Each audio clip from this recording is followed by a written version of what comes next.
quand la maîtresse de mon mari a débarqué sur mon lieu de travail, exhibant fièrement son ventre arrondi devant tout le monde, elle pensait avoir déjà gagné la partie. Mais ce qu'elle a reçu en retour n'était pas du tout ce à quoi elle s'attendait. Je m'appelle Emily, j'ai 32 ans et je suis responsable marketing à Chicago. J'ai toujours cru en l'importance de bâtir une carrière solide et un foyer aimant, et pendant longtemps, j'ai cru avoir les deux. Mon mari, Daniel, a 34 ans et est architecte. C'était l'homme avec qui je pensais vieillir. Il était charmant, ambitieux, et semblait toujours si fier de me présenter comme sa femme. De l'extérieur, notre vie ressemblait à une carte postale. Nous avions une petite maison charmante en banlieue, le genre d'endroit avec une pelouse impeccable, des voisins amicaux et des week-ends passés à faire des grillades dans le jardin. Nous parlions d'avoir des enfants, planifions les voyages que nous voulions faire et rêvions de là où nous serions dans 10 ans. Nos amis nous disaient souvent qu'ils admiraient notre relation. Pour eux, Daniel et moi étions le couple qui avait tout pour être heureux. Mais quand on vit à l'intérieur d'un mariage, on remarque les minuscules fissures que personne d'autre ne peut voir. Au début, c'était des petites choses que je balayais d'un revers de main. Il a commencé à rentrer tard, toujours avec une excuse concernant des délais à respecter ou des dîners clients. Je le croyais parce que je lui faisais confiance. Puis, il y a eu ces moments où il semblait collé à son téléphone, verrouillant l'écran dès que j'entrais dans la pièce. Si je posais la question, il riait et me traitait de paranoïaque. Je me disais qu'il était simplement stressé par le travail, que j'imaginais peut-être des choses. Mais au fond de moi, un malaise sourd refusait de me quitter. Ses étreintes semblaient plus brèves, ses baisers plus distraits. Les conversations qui coulaient autrefois si naturellement entre nous commençaient à sembler forcées. Il était physiquement là, mais son esprit semblait ailleurs. Parfois, je captais une légère odeur de parfum sur sa chemise. Ce n'était pas le mien. C'était quelque chose de trop floral, trop sucré. Quand je le mentionnais, il balayait la remarque, disant qu'il avait serré la main d'une cliente ou qu'il s'était tenu trop près de quelqu'un dans le train. Je voulais le croire, car l'alternative était trop douloureuse. Les nuits s'allongeaient, moi allongé éveillé, fixant le plafond, me demandant si je le perdais. J'essayais de refouler mes doutes, me convainquant que les mariages traversent des phases et que ce n'était que l'une d'entre elles. Pourtant, ce sentiment rongeur que quelque chose clochait refusait de partir. Je ne le savais pas alors, mais la vérité était sur le point de sortir de l'ombre et d'entrer dans mon monde de la manière la plus humiliante possible. Et quand cela s'est produit, tout ce que je croyais savoir sur mon mari et mon mariage a volé en éclats en un instant. Cela a commencé par de petites choses que je ne pouvais pas tout à fait expliquer, mais qui restaient gravées en moi. Un soir, en vérifiant notre compte bancaire commun, une chose que je faisais habituellement pour suivre les factures, j'ai vu des débits que je ne reconnaissais pas. Des dîners coûteux dans des restaurants où je n'étais jamais allé, des frais d'hôtel qui ne correspondaient pas à ces voyages d'affaires, et des achats aléatoires qui ne semblaient pas logiques. Quand j'ai interrogé Daniel à ce sujet, il a ri comme si j'étais ridicule. Il m'a dit que c'était des dîners clients liés au travail ou des réservations d'hôtels que son entreprise remboursait plus tard. Son ton était si décontracté, si confiant, que je me suis demandé si je ne réfléchissais pas trop. Pourtant, je n'arrivais pas à me défaire de mon inquiétude. Puis il y a eu l'odeur, ce même parfum floral doux que j'avais déjà senti.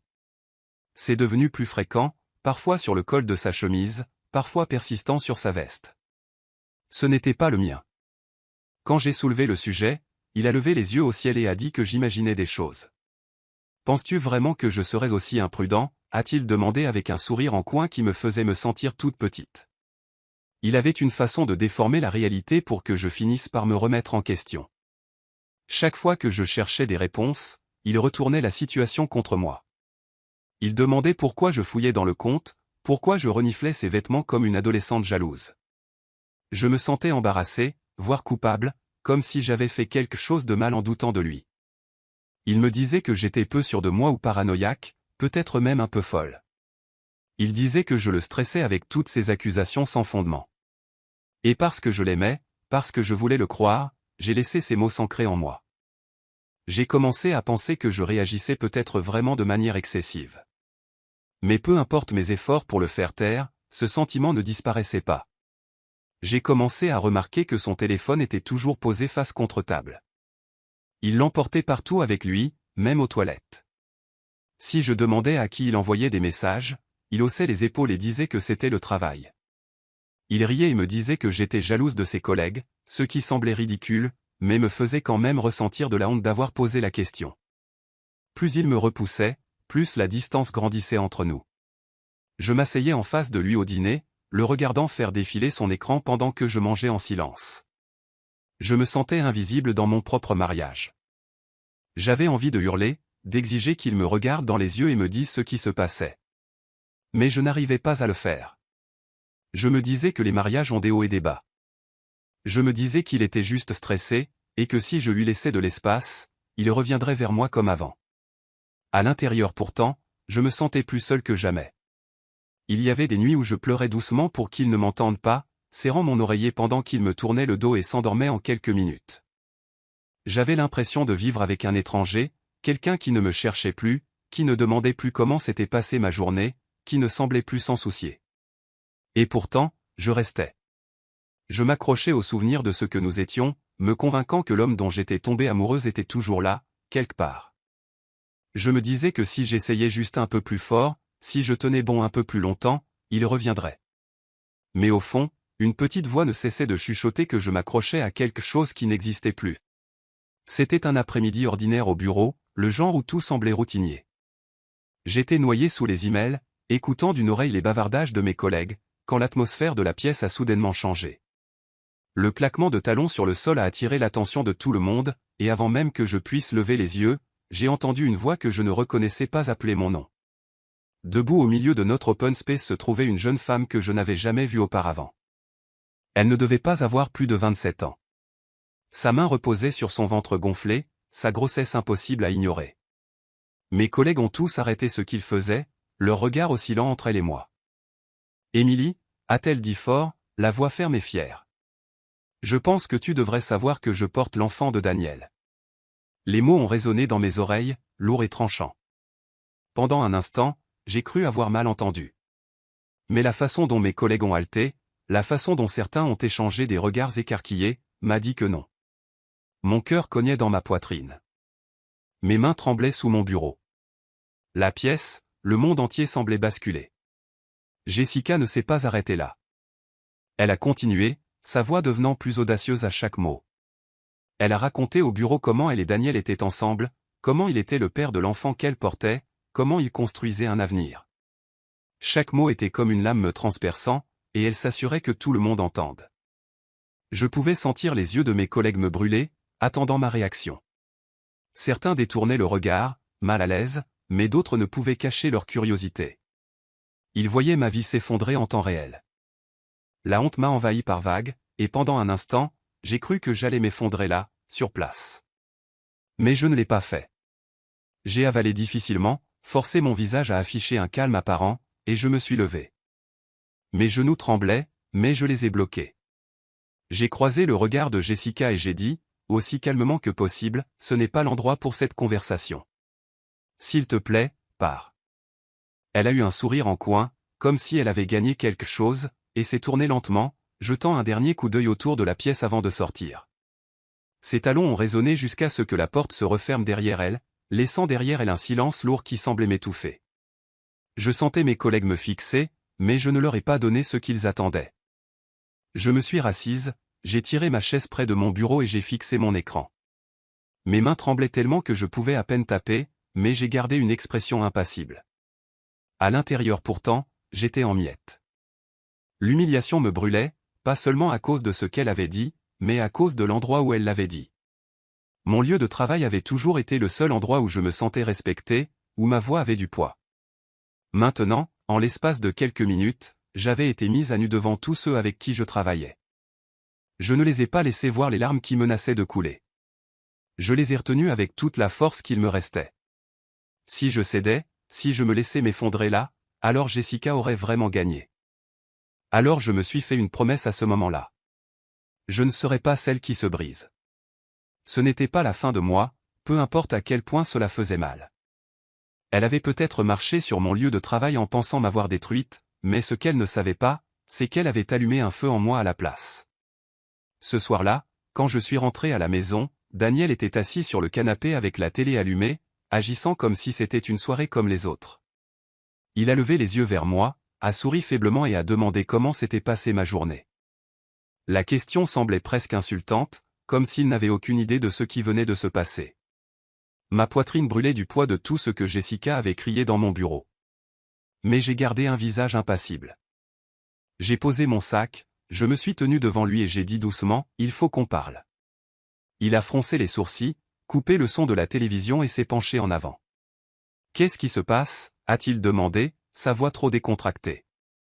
Je n'ai pas pris de gants. Jessica est venue à mon travail aujourd'hui, ai-je dit sèchement. Elle s'est assurée que tout le monde dans mon bureau sache qu'elle est enceinte. Elle dit que tu es le père. Son visage a changé instantanément. D'abord le choc, puis la colère, mais pas le genre de colère qui vient de la culpabilité, plutôt une colère parce que je savais. Il a secoué la tête rapidement. Elle ment, Émilie. Elle essaie de créer des problèmes. Tu ne peux pas vraiment la croire. J'ai croisé les bras. Elle était devant tout mon bureau, Daniel. Elle connaissait des détails sur toi. Veux-tu vraiment me faire croire que c'était une femme au hasard essayant de nous ruiner? Il s'est levé, passant une main dans ses cheveux, faisant les 100 pas dans le salon. Je ne sais pas pourquoi elle dirait ça, a-t-il marmonné. Elle est obsédée par moi. Elle déforme les choses. S'il te plaît, ne tombe pas dans le panneau. Je l'ai observé en silence, jusqu'à ce qu'il me jette enfin un coup d'œil. Puis j'ai dit, arrête. J'ai senti son parfum sur toi. J'ai vu les débits sur notre compte. Tu mens depuis longtemps. Alors soit tu me dis la vérité, soit je pars tout de suite et je ne reviens jamais. Il s'est figé, la bouche entr'ouverte. Le déni lui a glissé entre les doigts comme de l'eau. Il s'est rassis lourdement, s'est couvert le visage avec ses mains et, après une longue pause, a chuchoté, c'est vrai. L'air dans la pièce est devenu lourd. Mon cœur battait si fort que ça faisait mal. Depuis combien de temps, ai-je demandé, la voix tranchante. Il ne m'a pas regardé. Un peu plus d'1 an, a-t-il admis. C'est juste. C'est juste arrivé. Je n'ai jamais voulu que ça aille aussi loin. Mon estomac s'est retourné. 1 an. Plus de 12 mois de nuit dans notre lit, à me sourire, à me serrer dans ses bras, tout en se donnant à quelqu'un d'autre. Ma peau me démangeait comme si son toucher était encore sur moi, et je ne pouvais pas l'enlever. Et le bébé, ai-je forcé à sortir. Il a levé la tête alors, désespéré, les yeux écarquillés. C'était un accident. Je te le jure, Émilie, je ne voulais pas ça. Ça ne veut rien dire. Elle ne signifie rien. Tu es ma femme. C'est toi que j'aime. J'ai été stupide, j'ai été faible, mais ça a toujours été toi. Les mots m'ont frappé comme de la cendre. Inutile. Vide. Il voulait me faire croire qu'1 an de trahison était une erreur, qu'un enfant grandissant dans une autre femme ne pouvait rien signifier. Mon cœur avait l'impression d'être du verre se brisant dans ma poitrine, mais mon visage s'est durci. Je n'ai pas crié. Je n'ai pas pleuré. Je l'ai regardé et j'ai réalisé que l'homme en face de moi n'était pas celui que j'avais épousé. C'était un étranger qui dormait dans mon lit depuis des mois, m'embrassant avec la même bouche qu'il utilisait pour lui chuchoter des mots doux. Quelque chose en moi a changé alors. La partie de moi qui s'accrochait, mendiant des miettes de l'homme que je pensais qu'il était, est morte. Je suis devenue froide, ma voix plate alors que je disais, tu as tout détruit, et tu vas le regretter. Il a tendu la main vers moi, essayant de prendre la mienne, mais j'ai reculé. Je n'étais pas brisé. Plus maintenant. Je planifiais déjà la suite. Le lendemain matin, je me suis réveillé avant Daniel et je l'ai regardé dormir à côté de moi. Son visage semblait paisible, comme si rien n'avait changé, comme si la nuit précédente n'avait jamais eu lieu. Une année de mensonges s'étendait entre nous, et pourtant il dormait comme un homme sans le moindre souci au monde. J'ai su alors que si je voulais sortir de la plus forte, je ne pouvais plus le laisser voir ma colère. Je devais être calme, patiente et prudente. Quand il s'est enfin réveillé et m'a regardé avec ses yeux coupables, j'ai adouci ma voix et dit que j'avais besoin de temps. Je lui ai dit que je n'étais pas sûr de ce que je voulais encore, mais que je ne voulais pas jeter notre mariage par la fenêtre du jour au lendemain. Le soulagement s'est répandu sur son visage si rapidement que ça m'a presque fait rire. Il m'a serré fort, chuchotant des promesses de changement, de réparation. Il m'a cru. C'était ma première victoire. À partir de ce moment-là, je suis devenue une actrice dans ma propre maison. Je souriais quand il rentrait tard, j'hochais la tête quand il me racontait des histoires sur le travail, et je m'asseyais même à côté de lui au dîner comme si nous guérissions lentement. Il pensait avoir acheté son pardon. Ce qu'il ne savait pas, c'est que chaque sourire, chaque mot doux, était un autre masque que je mettais pendant que je planifiais mon prochain coup. Quand il n'était pas là, j'ai commencé à fouiller. J'ai passé en revue les relevés bancaires à nouveau, cette fois avec un œil plus aiguisé. Chaque dîner, chaque hôtel, chaque débit suspect. J'ai tout noté, fait des copies et les ai gardées dans un dossier caché au travail où il ne pourrait pas les trouver. J'ai fouillé son téléphone quand il le laissait charger, prenant des photos de ses SMS et emails avec elle. Les messages étaient répugnants. Lui faisant des promesses, lui disant des choses qu'il ne m'avait pas dites depuis des années. Chaque photo que je prenais était une preuve, un clou de plus dans le cercueil de ses mensonges. Je ne me suis pas arrêté là. J'ai contacté une amie, Sarah, qui se trouvait être avocate. J'ai demandé si nous pouvions nous rencontrer pour un café, et autour de cette table tranquille, je lui ai tout raconté. Elle ne m'a pas jugé, ne m'a pas plainte. Elle a simplement exposé mes droits comme des tremplins clairs. Ce que les preuves pouvaient faire pour moi au tribunal, ce que je pouvais réclamer, comment je pouvais me protéger. Chaque mot me donnait un pouvoir que je n'avais pas ressenti depuis des mois. Je suis sorti de cette réunion avec un plan clair. Je n'allais pas juste quitter Daniel. J'allais détruire le fantasme que lui et Jessica pensaient construire. Ils voulaient m'embarrasser, m'humilier, me dépouiller de ma dignité. Au lieu de cela, ce serait moi qui tirerais les ficelles, les laissant avec rien d'autre que le désordre qu'ils avaient créé. À la maison, j'agissais plus doucement que jamais. Je disais à Daniel que j'essayais, que je voulais croire en lui à nouveau. Il achetait des fleurs, cuisinait le dîner, et essayait de faire ses preuves. Il ne réalisait pas que chaque mouvement qu'il faisait le rendait seulement plus facile à prédire. Il était aveugle, pensant m'avoir reconquise. Mais derrière chaque sourire chaleureux que je lui donnais, j'aiguisais le couteau de la vérité. Calmement, soigneusement, je construisais l'histoire qui allait déchirer son monde. Je me suis glissé dans un rôle qui semblait presque contre nature au début, mais qui est vite devenu une seconde nature. Devant Daniel, j'étais la femme qui pardonne. Je cuisinais ses plats préférés, mettais la table comme avant, et riais même à ses blagues nulles. Quand il rentrait du travail, je l'accueillais avec un sourire, feignant que le poids entre nous s'était levé. Il se détendait autour de moi, croyant que le pire était passé. Il n'avait aucune idée que chaque regard chaleureux que je lui donnais était un masque cachant mes pensées les plus froides. Lors des réunions de famille et des dîners entre amis, je me fondais encore plus dans mon rôle. Je tenais sa main, m'appuyais contre son épaule et participais quand les gens nous complimentaient pour être un couple si solide. Plus je devenais convaincante, plus il était certain d'avoir sauvé le mariage. Ce qu'il ne savait pas, c'est que plus il se sentait en sécurité, plus il devenait facile pour moi de collecter ce dont j'avais besoin. Derrière les portes closes, je continuais à travailler sur mon dossier. Chaque reçu que je trouvais, chaque débit tardif, chaque SMS que je pouvais capturer, je le stockais. Je notais les dates, les heures, même les détails de l'endroit où il prétendait être par rapport à l'endroit où il se trouvait réellement. La pile de preuves grandissait jusqu'à ce que j'aie l'impression de tenir toute sa vie secrète entre mes mains. Mais je savais que j'avais besoin de plus, et je savais exactement où l'obtenir. J'ai contacté Jessica. Je lui ai envoyé un message, soigneusement formulé, demandant si nous pouvions nous rencontrer. Je lui ai dit que je voulais parler d'une femme à l'autre, que j'avais besoin d'entendre la vérité de sa bouche. Il n'a pas fallu longtemps avant qu'elle accepte, presque impatiente. Quand nous nous sommes assises l'une en face de l'autre, elle avait l'air suffisante, sa main reposant sur son ventre, comme s'il s'agissait d'une couronne qu'elle portait fièrement. Elle n'a pas perdu de temps. Elle s'est penchée, parlant avec confiance, me racontant comment Daniel lui avait promis un avenir. Elle a dit qu'il lui avait dit qu'il ne restait avec moi que temporairement, qu'une fois le bébé arrivé, ce serait fini pour de bon entre nous. J'écoutais, hochant la tête comme si j'étais brisé, mais à l'intérieur, chaque mot était du carburant. Son arrogance jouait en ma faveur. Elle se vantait de leur voyage, des cadeaux qu'il lui avait offerts, même de la façon dont il avait parlé de me quitter. Je ne l'ai pas arrêté. Je l'ai encouragé, faisant semblant d'être la femme blessée désespérée de réponse. À la fin de la conversation, j'en avais plus qu'assez. Je suis parti avec des détails qui s'intégraient parfaitement dans le dossier que je construisais, des pièces que Daniel lui-même n'aurait jamais admises. Jessica pensait m'avoir écrasé, pensait avoir prouvé qu'elle était celle que Daniel aimait vraiment. Ce qu'elle ne réalisait pas, c'est que tout ce qu'elle avait fait, c'était me remettre l'arme dont j'avais besoin pour finir ce que j'avais commencé. Jessica n'est pas restée dans l'ombre très longtemps. Une fois qu'elle a réalisé que je ne mettais pas Daniel à la porte, elle est devenue audacieuse. Elle a commencé à se montrer dans des endroits où elle savait que nous pourrions être ensemble, des restaurants, des épiceries, même une fois devant notre propre maison.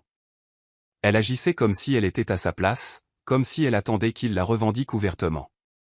Il n'a pas fallu longtemps avant qu'elle ne commence à mettre plus de pression. Le téléphone de Daniel vibrait constamment de ses appels et messages, et je pouvais voir la frustration monter en lui. Il sortait pour se disputer avec elle dans l'allée, sa voix montant, mais peu importe la dureté de ses mots, elle continuait de pousser. Elle voulait qu'il fasse un choix, et elle le voulait bientôt. La pression commençait à l'user. Au début, il essayait de jouer les pacificateurs, me disant d'être patiente, lui disant d'attendre. Mais la patience n'était pas dans sa nature. Elle voulait être le centre de son monde, et elle voulait que tout le monde le voie. Plus elle exigeait, plus il devenait colérique à la maison. Un soir, il est rentré tard encore une fois. J'avais le dîner prêt, jouant toujours le rôle de l'épouse compréhensive, mais il a claqué ses clés sur le comptoir et a craqué. « Est-ce que tu es obligée de rester assise là à me fixer comme ça ?» Sa colère était soudaine, tranchante et non provoquée.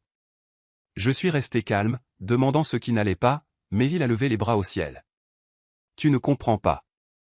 Tu ne sais pas ce que c'est que d'être tiré dans deux directions. » Ces mots étaient amers, et pour la première fois, il a cessé de prétendre être la victime des circonstances. Il me blâmait pour la tension, comme si mon silence et ma patience ajoutaient d'une manière ou d'une autre à son stress. « Si tu n'étais pas si froide, peut-être qu'elle ne me pousserait pas si fort, a-t-il marmonné, ne réalisant même pas à quel point cela sonnait tordu. Je l'ai regardé alors, vraiment regardé, et j'ai senti le dernier fil se rompre en moi. Aucun d'eux ne me méritait. Ni l'homme qui m'avait trahi, ni la femme qui pensait avoir gagné un prix en portant son enfant. Ils avaient créé leur propre chaos, et maintenant ils se noyaient dedans. Je refusais de couler avec eux. Cette nuit-là, après qu'ils se soient endormis sur le canapé, je me suis assise à la table de la salle à manger avec mon dossier de preuves étalé devant moi. Chaque reçu, chaque message, chaque mot suffisant que Jessica m'avait donné. Je les ai étudiés comme des pièces de puzzle tombant en place. Je savais alors exactement comment et quand je frapperais. La baby shower de Jessica approchait à grands pas. Elle s'était assurée que je sois au courant, se vantant que Daniel allait y assister et la soutenir publiquement. Elle pensait que c'était son tour d'honneur, sa chance de briller en tant que femme qui avait pris mon mari. Elle voulait que le monde voie son triomphe. J'ai décidé que ce serait le moment où tout basculerait. Le moment parfait pour révéler la vérité, pas seulement à elle, mais à tous ceux qui regardaient ce cirque. Ce serait public, indéniable et dévastateur. Elle pensait que la fête prénatale serait sa célébration, mais au lieu de cela, elle deviendrait son humiliation. Alors que je rassemblais les papiers dans le dossier, un calme m'a envahi. L'attente, la comédie, cet acte sans fin. J'arrivais presque au bout. Bientôt, il verrait exactement ce que je préparais depuis le début. Le jour de la baby shower de Jessica est arrivé, et je suis entré dans la salle décorée la tête haute. Des ballons et des fleurs remplissaient la pièce, et des rires flottaient dans l'air. Jessica rayonnait, non pas de maternité, mais d'arrogance. Elle m'a repéré immédiatement et a souri, une petite courbure suffisante des lèvres, comme si elle avait déjà gagné. Elle voulait que je sois là pour témoigner de sa victoire. Les invités l'entouraient, la couvrant de compliments et de cadeaux. Daniel se tenait maladroitement à proximité, essayant d'avoir l'air de la soutenir, bien que ses yeux aient lancé des regards nerveux quand il m'a vu entrer. J'ai salué les gens poliment, ignorant les chuchotements. Mon cœur était stable. Je m'étais préparé pour ce moment. Quand le moment des discours est venu, Jessica s'est assurée d'être le centre de l'attention. Elle a remercié tout le monde d'être venu, a insisté sur le fait que Daniel était à ses côtés, et m'a même lancé un regard appuyé. La foule a ri et applaudi, et c'est à ce moment-là que je me suis avancé. En fait, ai-je dit, ma voix coupant à travers le bruit, je pense qu'il y a quelque chose que tout le monde ici devrait savoir. La salle est devenue silencieuse. Des dizaines d'yeux se sont tournés vers moi, certains confus, d'autres curieux. J'ai fouillé dans mon sac et j'en ai sorti un dossier. Mes mains ne tremblaient pas. J'avais répété cela dans mon esprit trop de fois pour les compter. Depuis plus d'1 an, ai-je commencé. Daniel mène une double vie. Il me ment, à moi, sa femme, tout en voyant Jessica en cachette. Et bien qu'elle puisse penser que cela signifie qu'elle a son engagement total, la vérité est bien plus laide. Des hoquets de surprise ont parcouru la salle. Le sourire confiant de Jessica a vacillé. J'ai ouvert le dossier et j'ai brandi des copies des relevés bancaires. Voici les notes d'hôtel, les dîners, l'argent dépensé pour elle alors qu'il me disait que nous ne pouvions pas nous permettre certaines choses à la maison. Je les ai posés sur la table pour que tout le monde les voie. Puis j'ai sorti les SMS imprimés, surlignés pour plus de clarté. Voici ces mots pour elle, lui promettant un avenir. Et voici, ai-je ajouté en tournant une autre page, ces mots pour moi, jurant qu'elle n'était rien d'autre qu'une erreur. La salle était figée. Les invités fixaient la scène, bouche bée, incapables de traiter le désordre qui se dévoilait. Le visage de Jessica est devenu pâle, sa main agrippant son ventre comme s'il pouvait la protéger. Finalement, je me suis approché d'elle et j'ai placé le dossier sur ses genoux. Lis-les attentivement. Il n'a jamais prévu de me quitter. Tu n'as jamais été son avenir. Tu n'étais que sa passade. Ses yeux se sont remplis de larmes alors qu'elle parcourait les pages, sa bravade s'effondrant. Des murmures se sont répandus parmi les invités, certains chuchotant avec incrédulité, d'autres secouant la tête. Daniel n'a pas pu le supporter. Son visage était rouge. Il a marmonné quelque chose dans sa barbe et est sorti en trombe, bousculant les gens au passage. La porte a claqué derrière lui, laissant un écho de honte dans son sillage. Je suis resté là un instant de plus, calme et posé, avant de me tourner vers la foule stupéfaite. Sans un autre mot, je suis sorti, laissant Jessica s'effondrer devant les personnes mêmes qui, espérait-elle, allaient célébrer son triomphe. Le matin après la baby shower, je me suis réveillé avec un étrange calme. Pour la première fois depuis des mois, je n'avais pas l'impression de porter un poids sur ma poitrine. La décision avait déjà été prise dans mon cœur il y a longtemps, mais maintenant il était temps de la rendre officielle. J'ai rassemblé le dossier de preuves que j'avais soigneusement constitué au fil des semaines. Les reçus, les captures d'écran, les relevés, et je l'ai apporté directement à mon amie avocate, Sarah. Elle a tout examiné en silence, son visage illisible, jusqu'à ce qu'elle ferme le dossier et me fasse un petit signe de tête. Émilie, a-t-elle dit fermement, c'est plus que suffisant. Il ne pourra pas te combattre là-dessus. Tu es en position de force. Alors j'ai demandé le divorce. Signer les papiers semblait irréel. Ma main tremblait légèrement alors que le stylo glissait sur la page, mais sous la nervosité se trouvait un sentiment tranquille de liberté. Ce n'était pas juste la fin d'un mariage. C'était moi reprenant le contrôle de ma vie. Quand Daniel a reçu les papiers du divorce, il avait l'air de quelqu'un qui venait de recevoir un coup de poing dans l'estomac. Il s'est présenté à la maison ce soir-là, la voix tremblante en m'appelant. Je me tenais dans l'embrasure de la porte, l'empêchant d'entrer. « Émilie, s'il te plaît » a-t-il supplié. « On peut arranger ça. J'ai fait une erreur, mais je t'aime. Je vais tout réparer. Ne fais pas ça. » Ces mots ne me touchaient plus. Autrefois, ils m'auraient brisé, mais maintenant ils semblaient vides. Je l'ai regardé, ma voix froide. Tu as eu 1 an pour réfléchir à ce que tu faisais. Tu as eu la chance de me choisir chaque jour, et tu ne l'as pas fait. C'est trop tard. Il a tendu la main vers la mienne, mais je l'ai retirée. Voir son visage s'effondrer aurait dû faire mal, mais tout ce que je ressentais était du soulagement. Pour une fois, ce n'était pas moi qui suppliais. La procédure de divorce a été rapide car les preuves étaient si claires. Sa liaison, les dossiers financiers, les messages, tout jouait en ma faveur. Au final, j'ai gardé la maison, la voiture et une part importante de nos économies. Il ne pouvait pas discuter. Il avait détruit le mariage de ses propres mains, et maintenant il devait en payer le prix. Pendant ce temps, l'éclat de Jessica semblait s'estomper.